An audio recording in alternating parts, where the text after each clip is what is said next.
السلام علیکم ناظرین، اسپیشل ٹی وی کے پروگرام دستک کے ساتھ میں ہوں آپ کا میزبان محمد معاویہ۔ ناظرین، اللہ کی مدد کیوں نہیں آتی، اس موضوع پر گفتگو کے لیے آج ہم نے اپنے اسٹوڈیو میں دعوت دی ہے حافظ فیاض اکرم صاحب کو، جو ایک ریسرچ اسکالر ہیں۔ آئیے ان سے گفتگو کا آغاز کرتے ہیں۔ السلام علیکم۔ وعلیکم السلام ورحمۃ اللہ وبرکاتہ۔ حافظ صاحب کیسے ہیں؟ الحمدللہ، اللہ کا شکر، آپ سنائیں۔ مسلمان دنیا میں تقریباً 1 ارب 80 کروڑ کے قریب ہیں، 1.25 ارب سے زیادہ۔ لیکن پوری دنیا میں آج مسلمان سیاسی لحاظ سے اور ٹیکنالوجی، سائنس، علم کے میدان کے اندر وہ صرف فالو کر رہے ہیں، وہ غالب نہیں ہو پا رہے، قیادت نہیں کر پا رہے ہیں۔ تو اس کی کیا وجہ ہے؟ کیا وہ اللہ کی مدد سے محروم ہیں، یا کوئی اور دنیا میں ایسے معاملات ہیں، ایکسٹرنل فورسز ہیں جن کی وجہ سے وہ مغلوب ہوئے جا رہے ہیں؟ بسم اللہ الرحمن الرحیم۔ معاویہ بھائی، یہ جو موضوع ہے حالات حاضرہ کے حوالے سے اگر ہم بات کریں تو یہ انتہائی اہمیت کا حامل موضوع ہے کہ اللہ تعالیٰ کی مدد کی جو تاخیر ہے وہ کیوں ہے، جب کہ ہمارے پاس اسباب سب موجود ہیں، ذرائع سب موجود ہیں، طاقت کے لحاظ سے، افراد کے لحاظ سے، ہر طرح سے ہم دیکھیں تو ہمارے پاس تمام چیزیں موجود ہیں۔ اس کے باوجود ہم مغلوبیت کی زندگی کیوں گزار رہے ہیں، ہم غالب کیوں نہیں آ رہے؟ تو اس حوالے سے اللہ تعالیٰ کا جو قرآن مجید ہے، جو کہ نافذ ہونے کے لیے آیا تھا، وہ تو بالکل واضح احکامات بتاتا ہے، اور بتاتا ہے کہ جب تم ان چیزوں کو کر لو گے تو میری مدد اور نصرت تمہارے ساتھ ہوگی۔ اللہ تعالیٰ فرماتے ہیں کہ میری مدد اور نصرت تمہارے ساتھ ہوگی۔ حتیٰ کہ اللہ تعالیٰ فرماتے ہیں کہ صرف مدد اور نصرت نہیں، بلکہ ہمارے ذمہ ہو جائے گا کہ ہم مسلمانوں کی، مومنوں کی مدد کریں گے ہی کریں گے۔ یعنی ایک بات ہے کہ اللہ تعالیٰ بطور احسان کر دے مومنوں کے اوپر، مسلمانوں کے اوپر، اور ایک ہے کہ اللہ تعالیٰ کہتے ہیں کہ میرے ذمہ ہے، میرے اوپر حق ہے مومنوں کا کہ میں ان کی مدد کروں گا۔ لیکن اس کے پیچھے وجوہات کیا ہیں کہ کیوں نہیں اللہ تعالیٰ کی مدد آ رہی؟ تو اس حوالے سے پہلے تو ہمیں اس بات کو سمجھنا چاہیے کہ اللہ تعالیٰ کے علاوہ بھی کوئی مدد کرنے والا ہے اس دنیا کے اندر، یا اس بات کو جاننے کی ضرورت ہے کہ حقیقی مدد اصل ہے کس کی؟ تو ان تمام چیزوں کو جاننا، مدد کے تاخیر کے حوالے سے جاننے سے پہلے ضروری ہے کہ ہم اس بات کو جانیں کہ مدد اصل ہے کس کی۔ تو یہ اللہ تعالیٰ نے بالکل واضح قرآن مجید کے اندر فرما دیا کہ ان ینصرکم اللہ فلا غالب لکم فان یخذلکم فمن ذا الذی ینصرکم من بعد۔ اللہ تعالیٰ فرماتے ہیں کہ اگر میں تمہاری مدد کروں، اگر اس آیت کا ہم بیک گراؤنڈ دیکھیں تو یہ جو آیت ہے یہ غزوہ احد کے موقع پر، یعنی غزوہ احد سے جب مسلمان ایک دفعہ فتح یاب ہو کر، فتح ملنے کے بعد جب شکست کے اندر بدلتی ہے فتح، اور اس کے بعد پھر اللہ تعالیٰ کی آخر پہ نصرت آتی ہے، تو اللہ تعالیٰ مومنوں کو حوصلہ دینے کے لیے یہ بات فرما رہے ہیں کہ اگر اللہ تمہاری مدد کرے تو فلا غالب لکم، تمہارے اوپر دنیا کی کوئی طاقت بھی غالب نہیں آ سکتی۔ فَإِن يَخْذُلْكُمْ فَمَنْ ذَا الَّذِي يَنصُرُكُم مِّن بَعْدِهِ، اور اگر اللہ تعالیٰ تمہیں بے یار و مددگار چھوڑ دے، اور اگر اللہ تمہارے مدد نہ کرے تو دنیا کے اندر کوئی بھی تمہاری مدد نہیں کر سکتا۔ اور آگے فَإِن يَخْذُلْكُمْ فَمَنْ ذَا الَّذِي يَنصُرُكُم مِّن بَعْدِهِ، اللہ تعالیٰ فرماتے ہیں میرے علاوہ تم دنیا کے اندر اپنے لیے کوئی مددگار تلاش تو کر کے دکھاؤ۔ اللہ تعالیٰ چیلنج کرتے ہیں دوسرے لفظوں کے اندر۔ اور آگے اللہ تعالیٰ نے بالکل واضح یہ فرما دیا کہ وَعَلَى اللَّهِ فَلْيَتَوَكَّلِ الْمُؤْمِنُونَ، کہ جو ایماندار لوگ ہیں نا، جو ایمان کے دعوے دار ہیں، جو مسلمانی کے دعوے دار ہیں، جو لا الہ الا اللہ محمد الرسول اللہ کا دعویٰ کرنے والے ہیں، ان کو چاہیے کہ وہ اللہ کے اوپر توکل کرے۔ اب دیکھیں، اللہ تعالیٰ کا فرمان بالکل واضح آ گیا کہ اگر تم غالب آنا چاہتے ہو تو مدد میری حاصل کرو۔ اس سے پتہ چلا کہ ہمیں اللہ کی مدد کو حاصل کرنے کے جو ذرائع ہیں وہ جاننے پڑیں گے کہ اللہ تعالیٰ کی مدد کیسے آ سکتی ہے۔ اسی طرح پھر آگے اللہ تعالیٰ ایک اور مقام پہ قرآن مجید میں فرماتے ہیں کہ وَكَانَ حَقًّا عَلَيْنَا نَصْرُ الْمُؤْمِنِينَ، کہ میرے اوپر فرض ہے، میرے اوپر حق ہے مومنوں کا کہ میں ان کی مدد کروں۔ اللہ تعالیٰ فرماتے ہیں بل اللہ مولاکم فہو خیر الناصرین، اللہ تعالیٰ فرماتے ہیں اللہ سے بہترین کوئی مولا نہیں ہو سکتا، وہو خیر الناصرین، اور وہی سب سے بہترین مددگار ہے۔ تو گویا آپ تاریخ اٹھا کے دیکھ لیں کہ اللہ تعالیٰ کی مدد اور نصرت جب آئی ہے تو پھر افراد نہیں دیکھے گئے کہ افراد کتنے، آپ جنگ بدر کو اٹھا کے دیکھ لیں، قرون اولیٰ کی جو جتنی بھی جنگیں ہوئیں ان کے اندر آپ اٹھا کے دیکھ لیں، جنگ بدر اٹھا لیں، جنگ احد اٹھا لیں، حتیٰ کہ آپ دیکھیں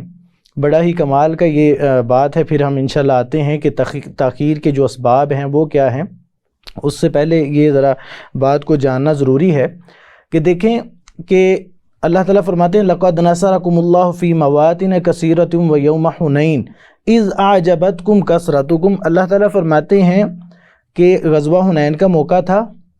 غزوہ حنین کے موقع پہ مسلمانوں نے کیا کیا، اپنی کثرت کے اوپر فخر کر لیا۔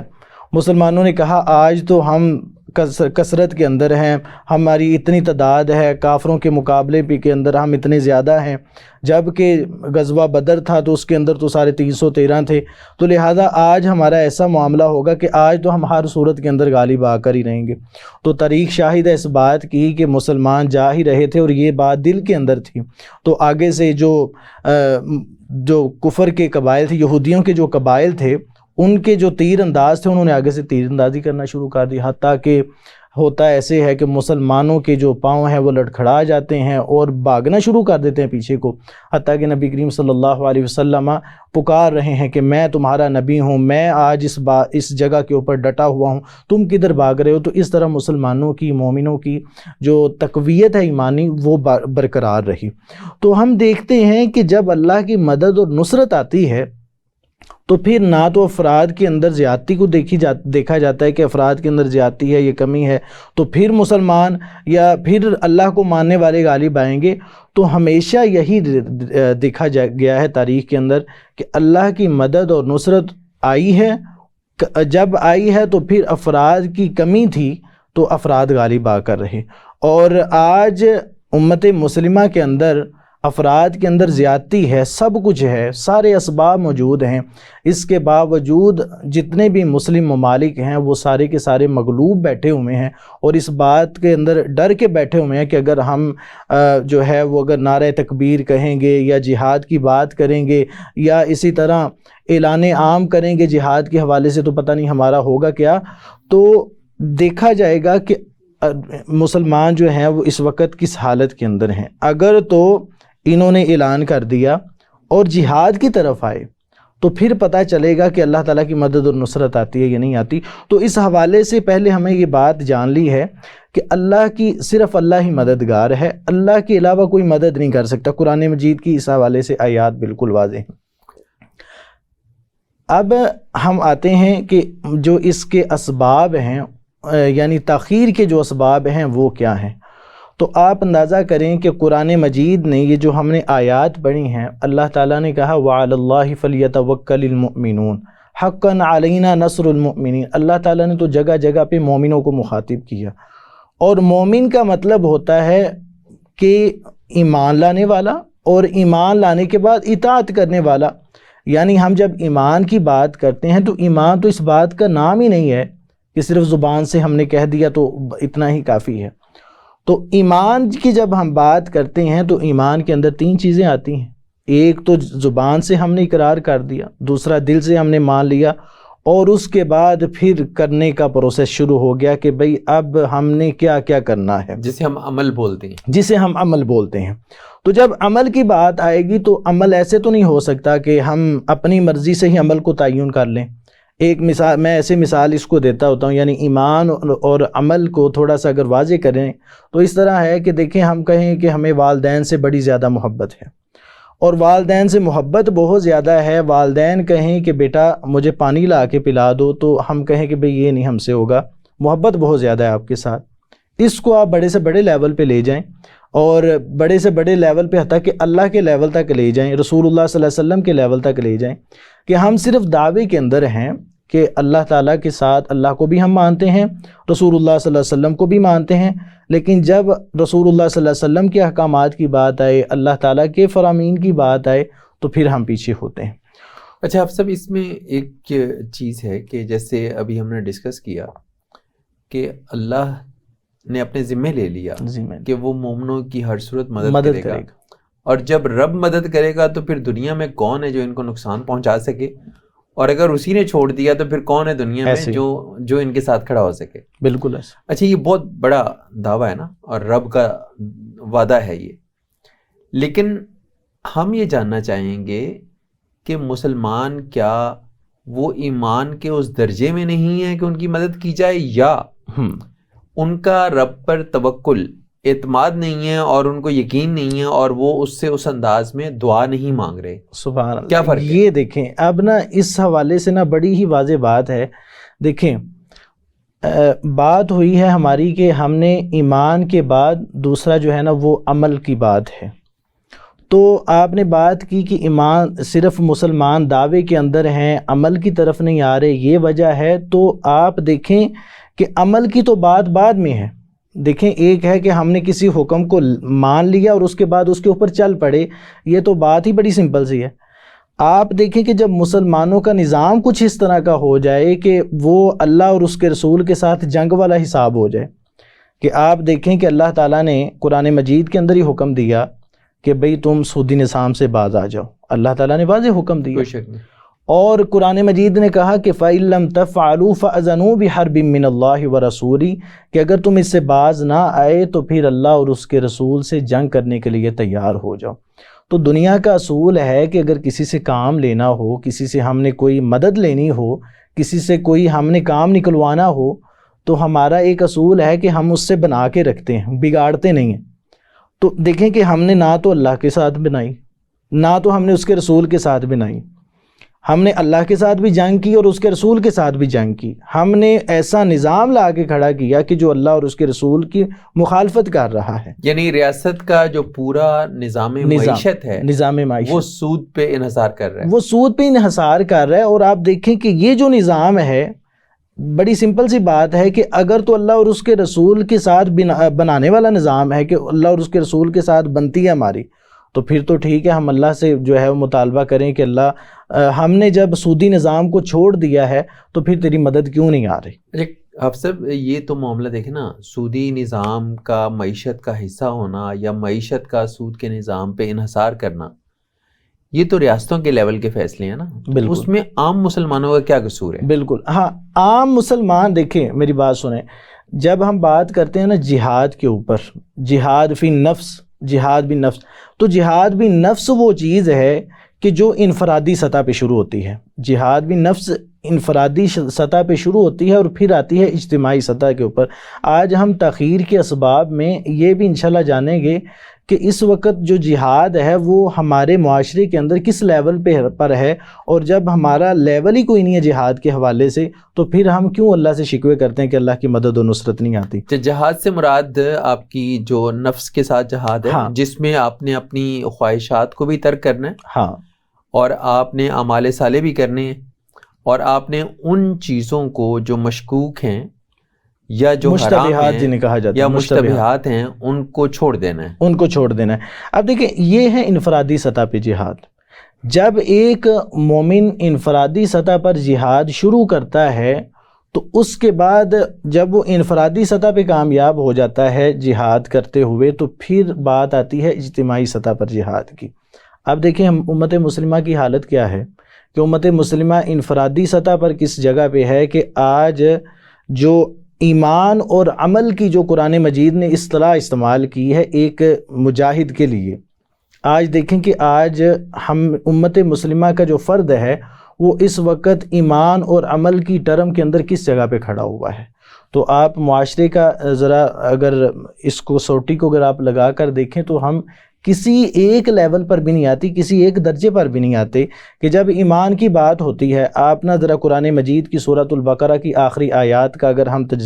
جائزہ لیں تو اس کے اندر بڑی واضح بات ہے، آمن الرسول بما انزل الیہ من ربہ والمؤمنون، ہم نے اس بات کا دعویٰ کر دیا کہ بھئی آمن الرسول بما انزل الیہ، سب سے پہلے تو رسول ایمان لائے، اس کے بعد پھر مومن بھی ایمان لے آئے، اور اس کے بعد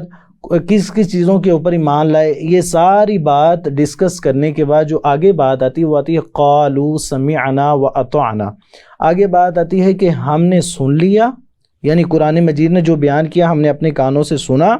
جیسے ہی سنتے گئے تو اس کے بعد واطعنا، ہم نے اطاعت شروع کر دی، ہم نے فرما برداری شروع کر دی کہ بھئی جو جو حکم ہمیں ملتا گیا ہم اس کے اوپر عمل۔ اب یہ ساری باتیں ہو رہی ہیں ایمانداروں کی، قرآن مجید کے اندر جتنی بھی باتیں ہوئی ہیں وہ ایمانداروں کی، اور ایمان جہاں پر بھی ہوا ہے وہ عمل صالح کا اس نے مطالبہ کیا ہے کہ بغیر عمل صالح کے ایمان کسی درجے کا نہیں۔ ہاں اللہ تعالیٰ نے آگے اتنا ضرور بتا دیا کہ قالوا سمعنا واطعنا غفرانک، اللہ ہمیں معاف فرما دے جو ہم نے پیچھے کر دیا، جو ہم پیچھے کر چکے تھے معاف فرما دے۔ اب ذرا ان جو آیات کے آخر پہ اللہ تعالیٰ نے جو مدد کی جو بات کی ہے نا وہ بھی بڑی کمال کی ہے،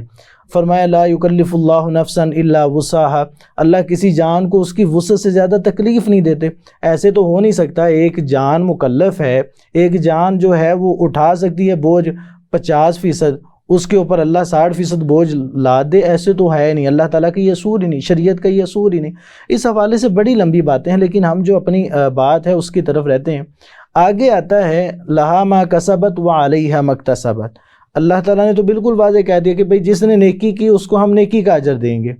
مسلمان سارے کے سارے اللہ کی نافرمانی کریں تو کیسے ہو سکتا ہے کہ اللہ تعالیٰ ان کے ساتھ جو ہے وہ اچھائی کا معاملہ کریں؟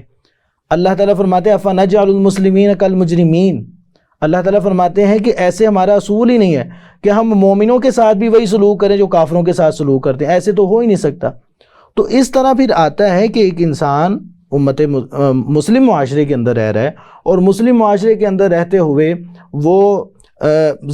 ظلم والی زندگی گزارے، اللہ کی نافرمانی والی زندگی گزارے، اور جو ہے وہ بالکل بغیر انصافانہ زندگی گزارے، اور ایک مسلمان کے معاشرے کے اندر رہتا ہوا شخص ہے وہ اللہ کی فرما برداری کے اندر زندگی گزارے، اور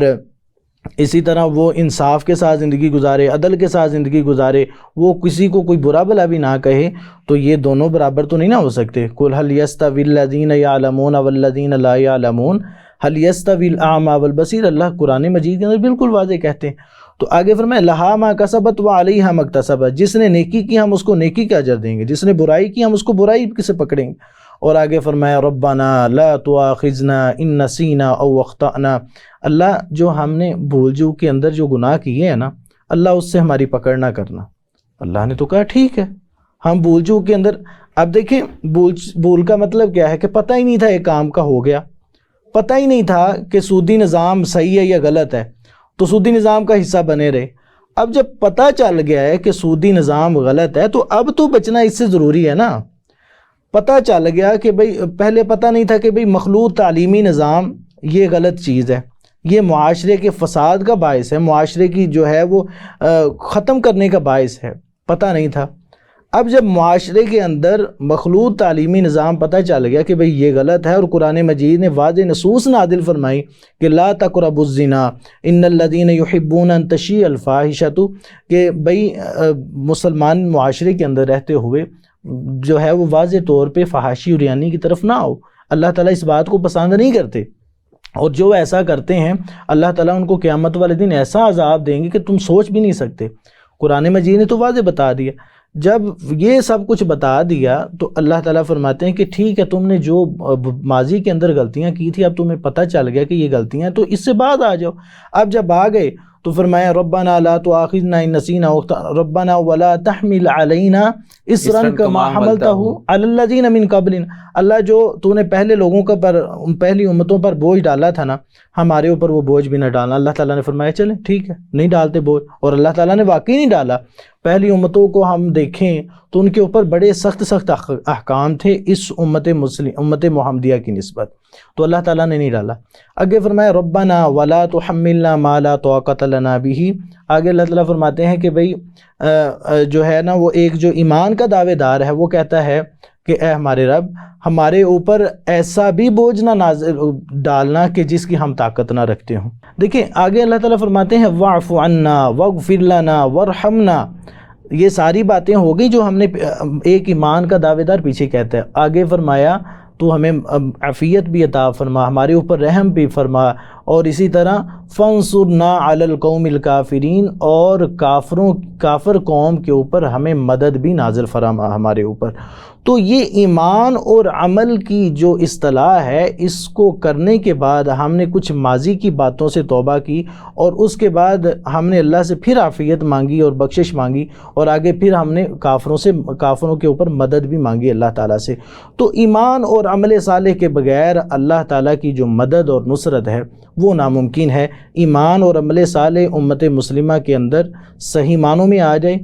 اس کو متعارف کروایا جائے۔ جب یہ صحیح معنوں میں متعارف ہو جائے گا اور امت مسلمہ اس کو اختیار کر لے گی کہ بھئی ایمان کیا چیز ہے، اور ایمان کے بعد جو اللہ تعالیٰ نے حکم دیے ہیں وہ کیا ہیں، رسول اللہ صلی اللہ علیہ وسلم نے جو حکم دیے ہیں وہ کیا ہے، جب یہ اختیار کر لیے جائیں گے تو یقینی بات ہے اللہ تعالیٰ کا جو وعدہ ہے کہ حقاً علینا نصر المؤمنین، مومنوں کے اوپر اللہ تعالیٰ، مومنوں کا جو ہے وہ اللہ تعالیٰ کے اوپر حق ہے کہ اللہ تعالیٰ مدد کریں، تو پھر صحیح معنوں کے اندر اللہ کی جو مدد ہے اور نصرت ہے وہ آ جاتی ہے۔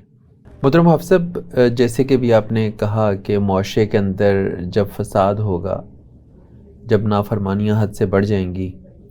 اور بجائے اس کے کہ ہم اللہ کی مدد کو اپنے لیے لازم کریں تو ہم تو اس کے غیظ و غضب کو آواز دے رہے ہیں، تو ایسے میں پھر مدد تو نہیں آئے گی نا؟ ایسے میں مدد کیا، بلکہ قرآن مجید بالکل واضح فرماتا ہے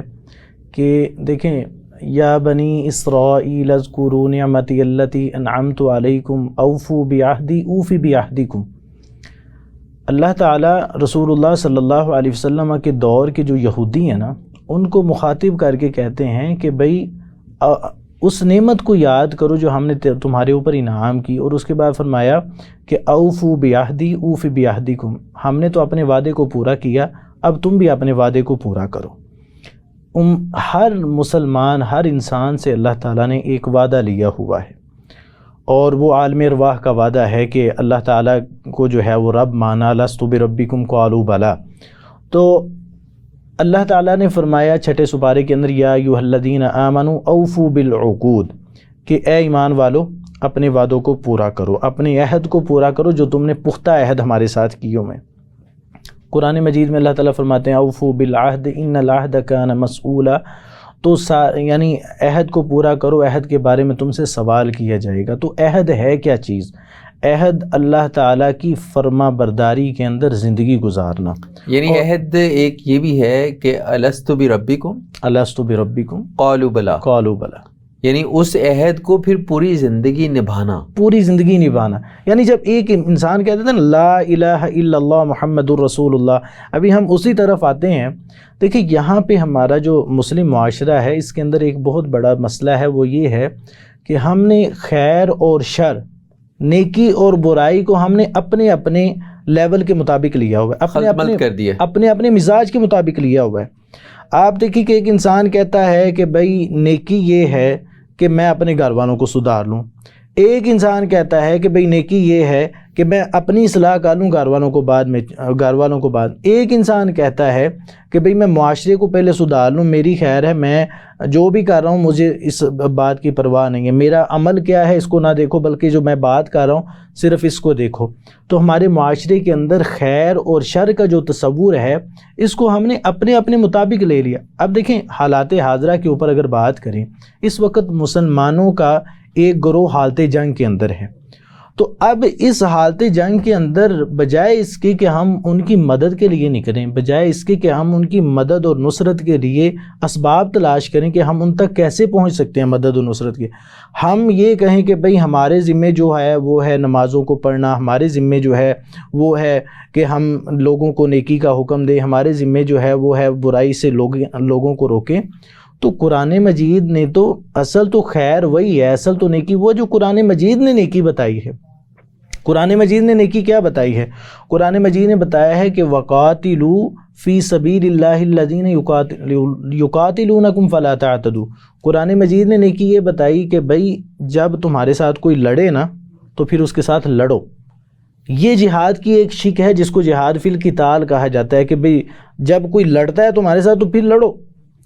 اور دوسری جو شک ہے وہ ہے وَقَاتِلُوهُمْ حَتَّى لَا تَكُونَ فِتْنَةٌ وَيَكُونَ الدِّينُ كُلُّهُ لِلَّهِ۔ اتنی دیر تک لڑتے رہو جب تک جو دین ہے وہ سارے کا سارا نافذ نہ ہو جائے۔ اس کو کہتے ہیں جہاد کی دوسری ٹرم کہ اعلاء کلمۃ اللہ کا نفاذ ضروری ہو اور اس کے لیے لڑو۔ اب یہ میں آپ کو خیر کا تصور بتا رہا ہوں، یہ خیر اور نیکی وہ ہے جو قرآن نے ہمیں بتائی ہے۔ اس کے پیچھے آپ دیکھیں بہت سی چیزیں موجود ہیں۔ قرآن مجید کہتا ہے افرأیت من اتخذ الہہ ہوا، ایسے انسان کو آپ نے دیکھا ہوا ہے کہ جس نے اپنی خواہشات کو اپنا معبود بنا لیا۔ تو یعنی اپنے نفس کے ساتھ جو لڑنا ہے یہ بھی جہاد ہے، یہ بھی جہاد ہے، اور اس کو افضل جہاد بھی کہا گیا ہے۔ لیکن یہاں پر جو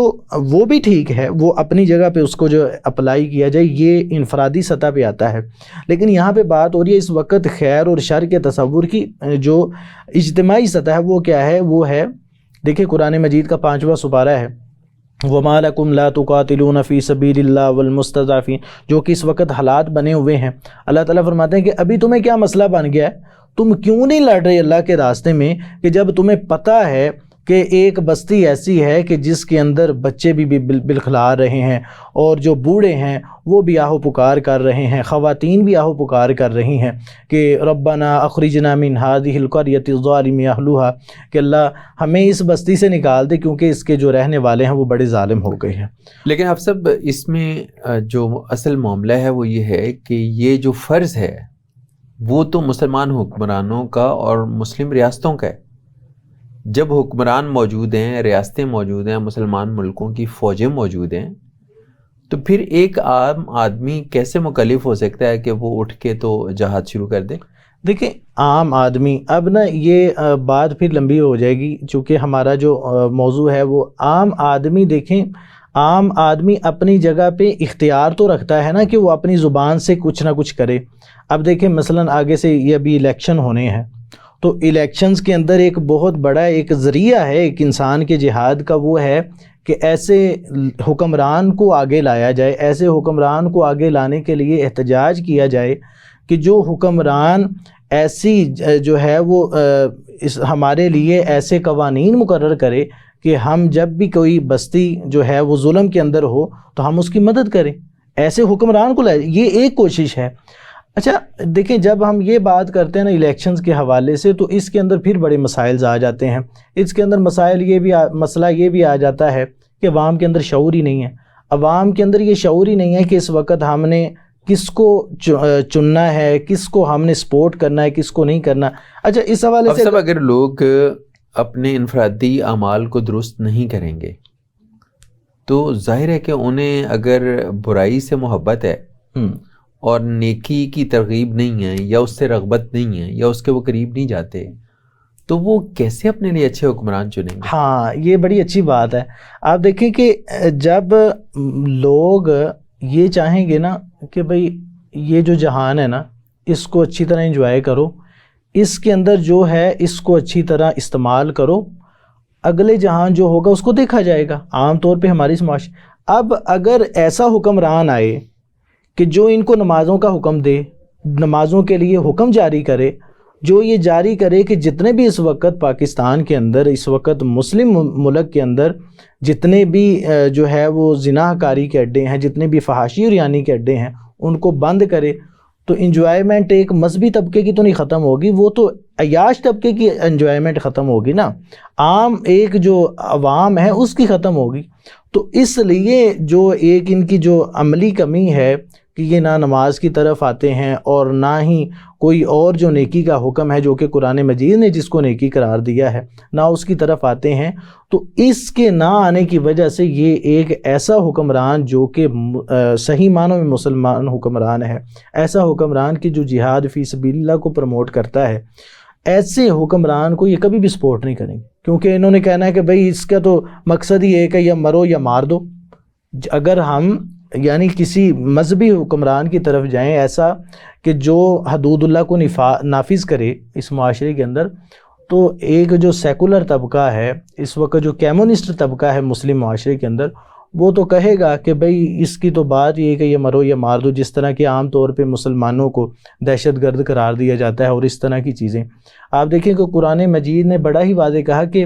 لڑنا ہے اللہ کے راستے میں، فلا تعتدوا، لیکن کسی کے اوپر زیادتی نہیں کرنی، زیادتی سے بچنا، ان اللہ لا یحب المعتدین، کیونکہ اللہ تعالیٰ زیادتی کرنے والوں کو پسند نہیں کرتا۔ اب آپ دیکھیں مسلمانوں کو کاٹا جا رہا ہے، مسلمانوں کو، بچوں کو ذبح کیا جا رہا ہے، مسلمانوں کے اوپر طرح طرح کے ظلم ڈھائے جا رہے ہیں، اس کے باوجود اقوام متحدہ اور جتنے بھی اس وقت جو ملک ہیں وہ مسلمانوں کو ٹیگ دیے دیں کہ جی مسلمان دہشت گرد ہیں، تو یہ کتنی بڑی اس وقت ناانصافی ہے جو کہ مسلم معاشرے کے ساتھ۔ تو ہم بات کو ذرا کلوزنگ کی طرف لاتے ہیں۔ تو جہاد، اس کو پہلے انفرادی طور پہ کیا جائے،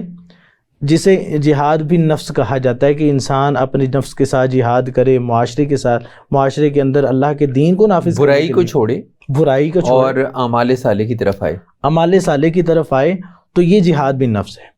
اس کے بعد پھر آتا ہے آگے جہاد بالقتال، جو کہ اب دیکھیں اس وقت مسلمان حالت جنگ کے اندر ہیں، تو مسلمان جو کہ بے بس ہیں، ہم کچھ نہیں کر سکتے۔ اصل تو آپ کی بات صحیح ہے کہ جو کرنا ہے وہ مسلم حکمرانوں نے کرنا ہے، ہم نے کچھ نہیں کرنا۔ اور یہ یاد رکھیں کہ ہمارے استاد محترم ہیں ڈاکٹر حماد لکھوی صاحب، وہ بڑی پیاری بات کہتے ہوتے ہیں کہ دیکھیں کہ قیامت والا دن ہوگا تو یہ جو حکمران ہے نا، یہ اللہ کو جواب دینے کے لیے تیار رکھیں کہ جب تمہارے پاس اختیارات تھے، تمہارے پاس اقتدارات ہے۔ آپ کو پتہ ہے یہ جو ابھی جو ہے وہ مسلم ممالک کی بہت بڑی مجلس بیٹھی تھی، میٹنگ ہوئی تھی کہ ہمیں اسلامی ممالک، ہاں، تو وہ میٹنگ کے اندر کیا، وہ اس کا نا بڑا عجیب و غریب سا نا جواب تیار کیا کہ جی وہ میٹنگ جو ہے اس کا جو ہے وہ اختیار اس بات کو کیا گیا ہے کہ بھئی مسلمانوں کے اندر نا اختلاف ہے اس مسئلے کے اندر کہ مسلمان کیا کریں۔ قرآن مجید نے تو واضح کہا ہے کہ وَاعْتَصِمُوا بِحَبْلِ اللَّهِ جَمِيعًا وَلَا تَفَرَّقُوا، کہ تم نے تفرقہ بازی نہیں کرنی، تم نے اللہ کی رسی کو مضبوطی سے تھام لینا ہے۔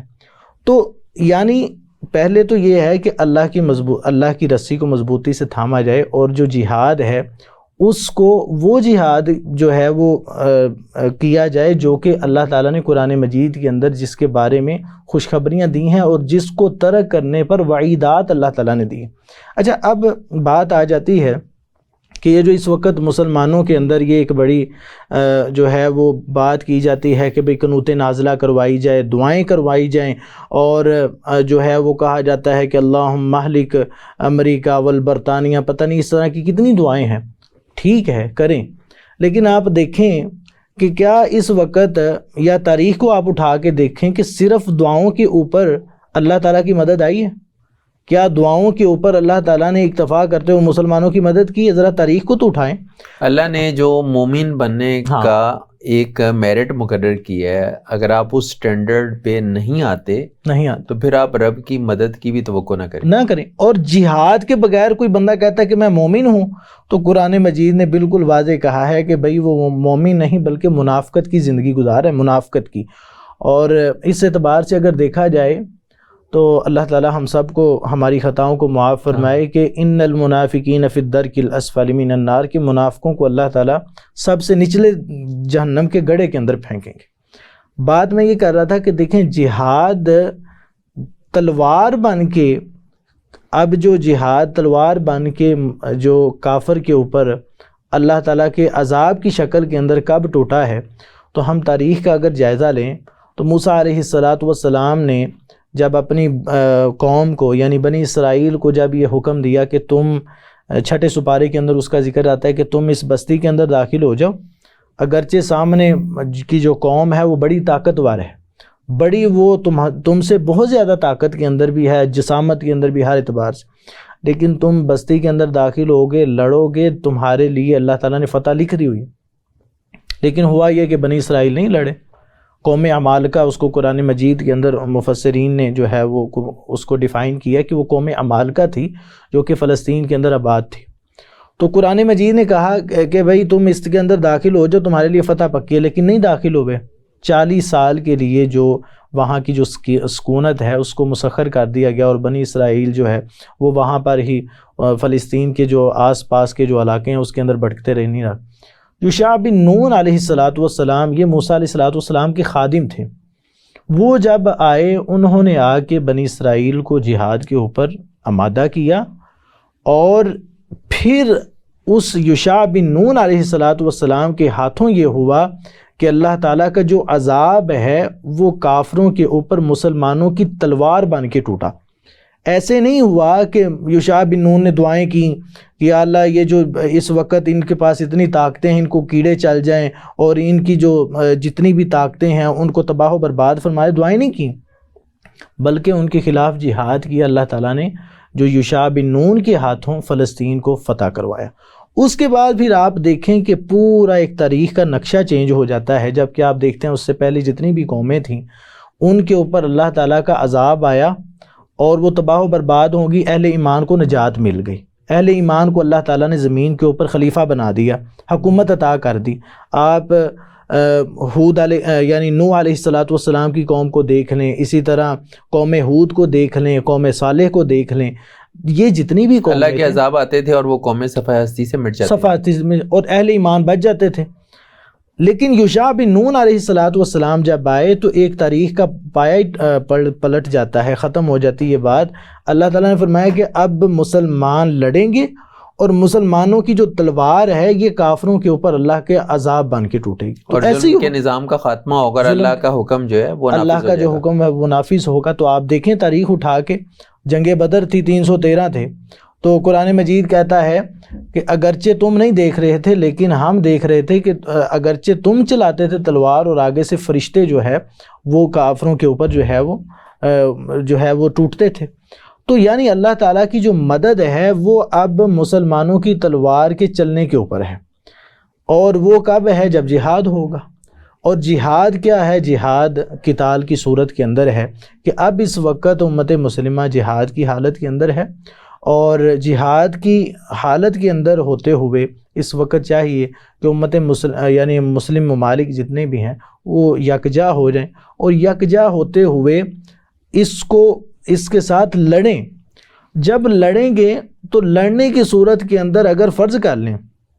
اگر یہ نہیں جیت دے، ضروری تو نہیں ہے کہ ضرور یعنی مسلمانوں کو فتح، جبکہ تاریخ شاہد ہے کہ مسلمان فتح یاب ہی ہوئے ہیں، مسلمانوں کو فتح ہی ملی، اب نہیں ہوتے تو قرآن مجید نے وہ بھی بڑا واضح کہا کہ وَمَن يُقَاتِلْ فِي سَبِيلِ اللَّهِ، جو اللہ کے راستے میں لڑتا ہے نا، فَيُقْتَلْ، وہ یا تو مارا جاتا ہے، فَيَغْلِبْ فَسَوْفَ نُؤْتِيهِ أَجْرًا عَظِيمًا،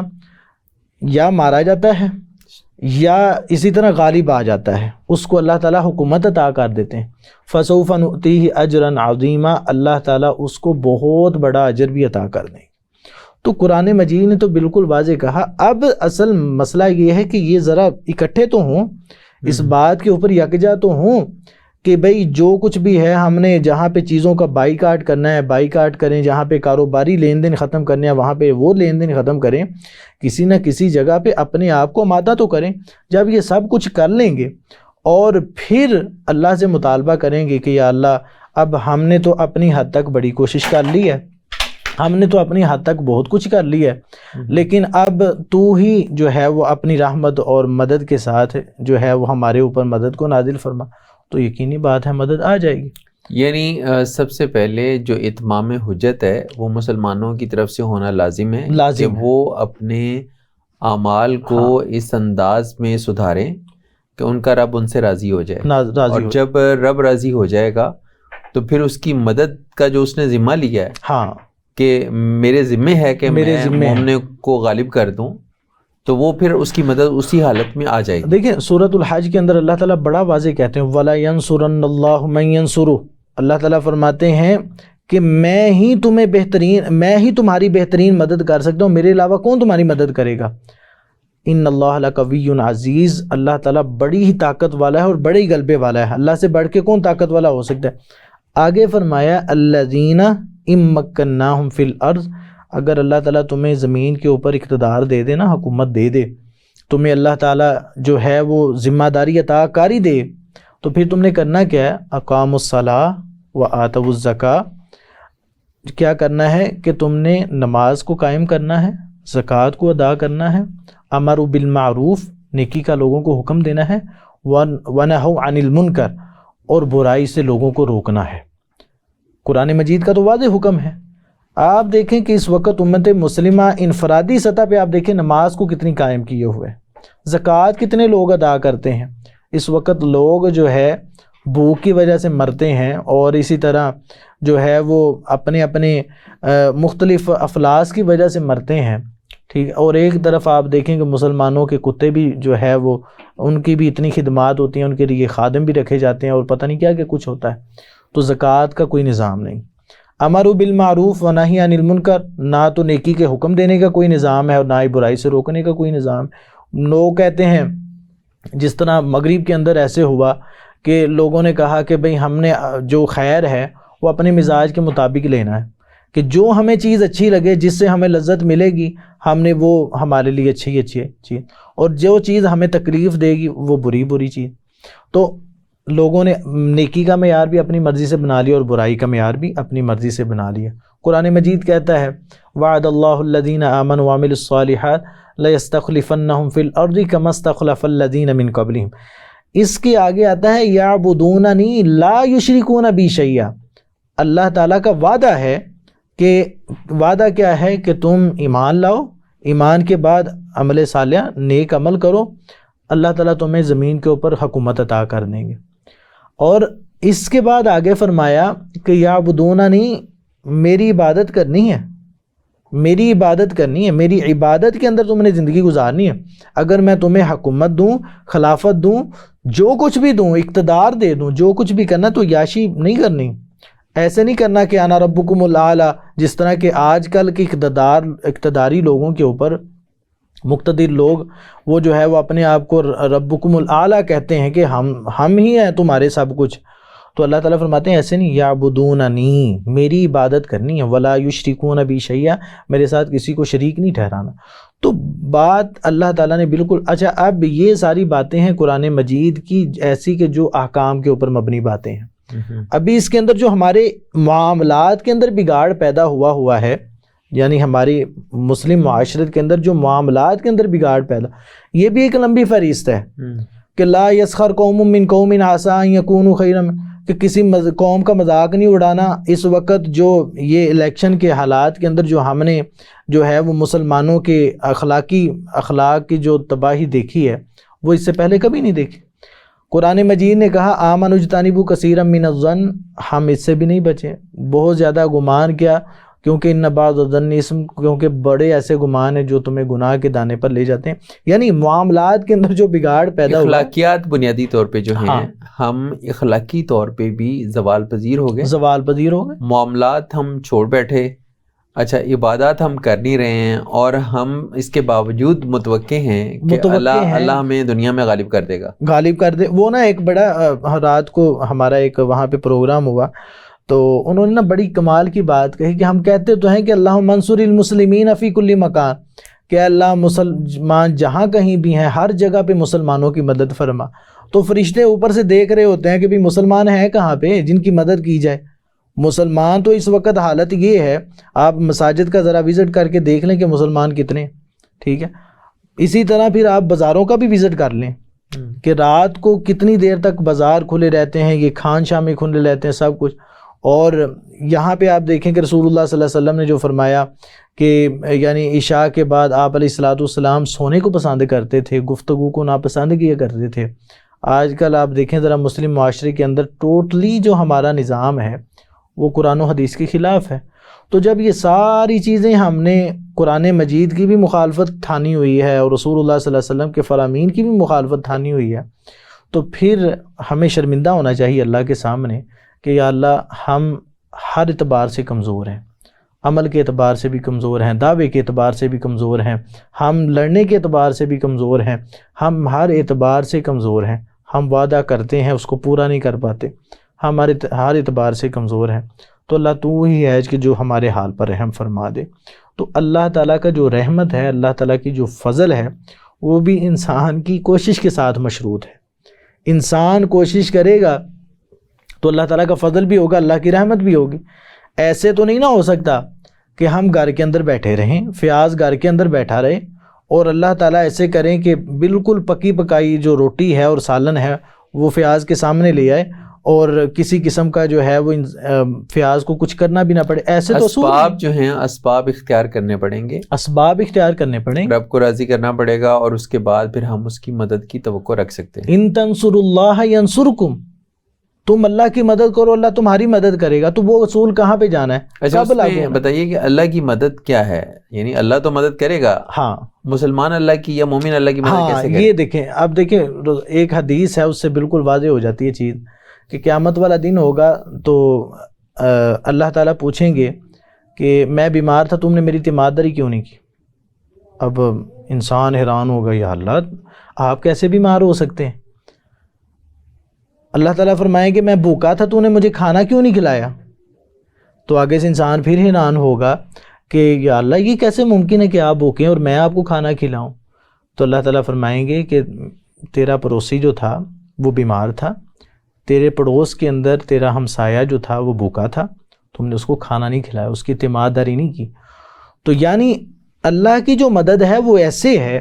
کہ ہم اللہ کی مدد اس طریقے سے کریں کہ اس وقت اس کی امت کے اوپر, اس کے ماننے والوں کے اوپر, اس کی مخلوق کے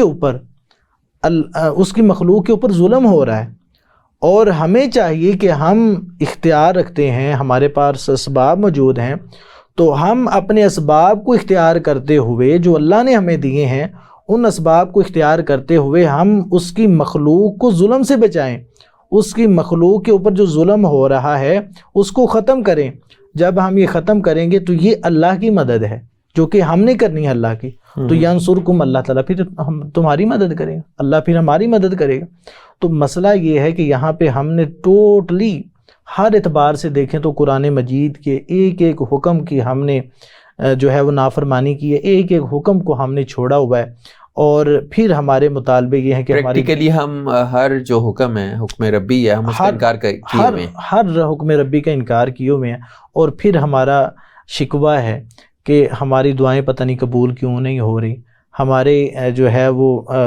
کاموں کے اندر, ہمارے معاملات کے اندر پتہ نہیں برکت کیوں اٹھ گئی. تو یہ نہیں دیکھتے. آپ دیکھیں